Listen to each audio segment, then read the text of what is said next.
Hi, this is Maths by Samuel, and today we will be looking at fractions and some of their properties. Today we'll be looking at the addition, subtraction, multiplication and division between fractions. And to start with, we're just going to look at the basic properties of your typical fraction. So on the top of the fraction you have the numerator, this is the total number of parts, and on the bottom you have the denominator, which is the number of parts in which the numerator has to be divided into. We can use fractions to express a number which is not written in its whole form. For example, if the number is 405, it may be 0.8, which is a decimal, but if a number is 1, 2, 3, 4, we don't need to express it as a fraction. Integers, for example, are whole numbers, which are 1, 2, 3, and so on. A fraction that is written in the form a over b can also be expressed as a decimal or as a percentage. For example, let's have a look at 70 over 100.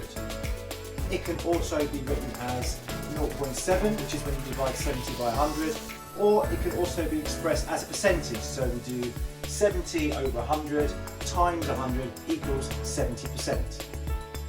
So firstly we'll be looking at the addition of fractions, and if we take a typical fraction here in algebraic form, so we have a over b plus c over d.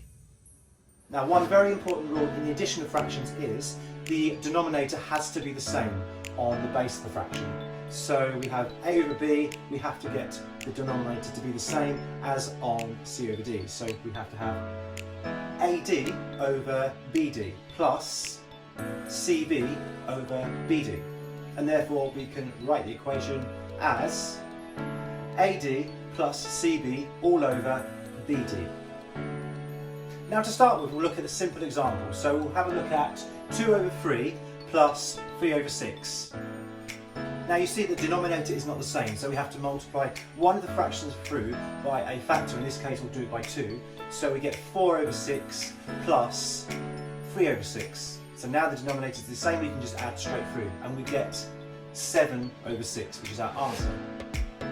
Now the same rule applies when we are subtracting fractions. So say for example here we have 3 divided by 6 minus 2 over 3.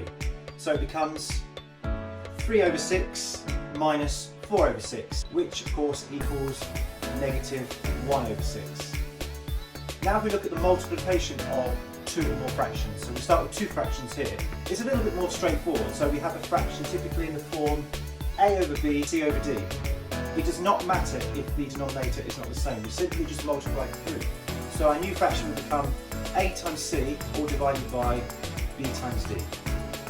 So when we do the division of two fractions, say for example again we have a over b divided by c over d, what we have to do is flip the c over d part of the question here and replace the division sign by a multiplication sign. So we get a over b times d over c, which gives us a times d all divided by b times c.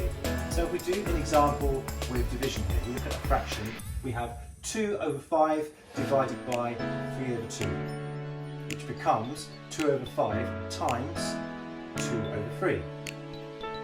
Here's our solution, based on the rules which we have told you a little bit earlier. So as a general recap of what we have looked at today with fractions, the addition, subtraction, multiplication and division of fractions. Here are the general rules. That was my video, thanks for watching.